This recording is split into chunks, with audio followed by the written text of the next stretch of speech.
l'autonomie. Capacité à faire des choix dans leur vie, dans un contexte où elles sont historiquement privées de pouvoir. C'est ça la nature de la femme. Elle est par essence privée de pouvoir. Il faudra qu'elle regagne ce pouvoir-là. Et elle ne peut regagner ce pouvoir-là que par la formation, l'éducation et l'accession effectivement à des ressources qu'offre cette formation. L'autonomisation donc des femmes ne se mesure pas simplement en termes de pouvoir économique, non.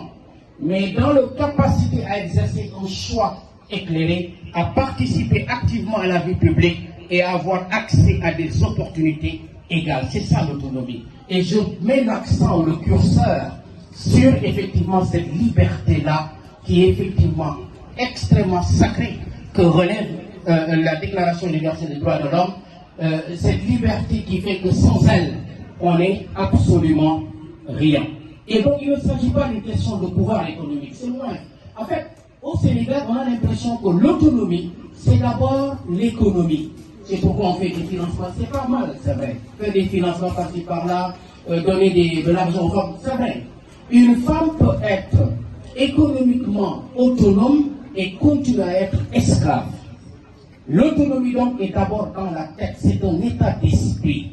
Un état d'esprit qui n'est pas forcément un état financier. Donc il ne s'agit pas seulement d'une question de pouvoir économique, mais également de la capacité des femmes à participer activement aux affaires de la société et à exercer leurs droits.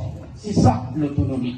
Capacité à participer aux affaires publiques, mais aussi effectivement à exercer leurs droits. Et c'est en cela donc que l'autonomisation est liée à la capacité d'accès à une éducation de qualité et à leur implication dans les décisions qui affectent leur vie.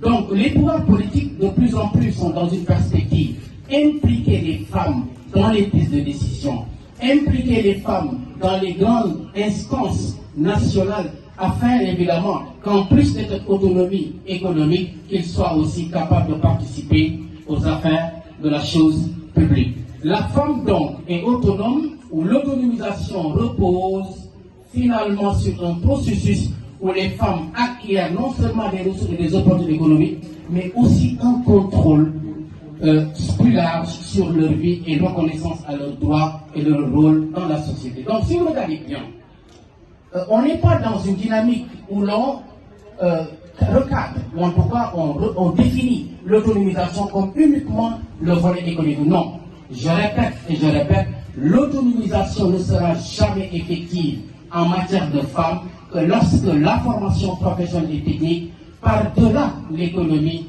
s'inscrit dans une perspective qui consiste effectivement, encore une fois, à libérer la femme, à installer en elle un état d'esprit qui lui permet effectivement de se contrôler, de contrôler son existence et de prendre en charge effectivement sa vie. C'est ça la vraie autonomie. Et justement, lorsque la femme arrive à ce niveau, à cet état d'esprit, de facto, et nécessairement s'ensuit véritablement la liberté. Parce que toutes les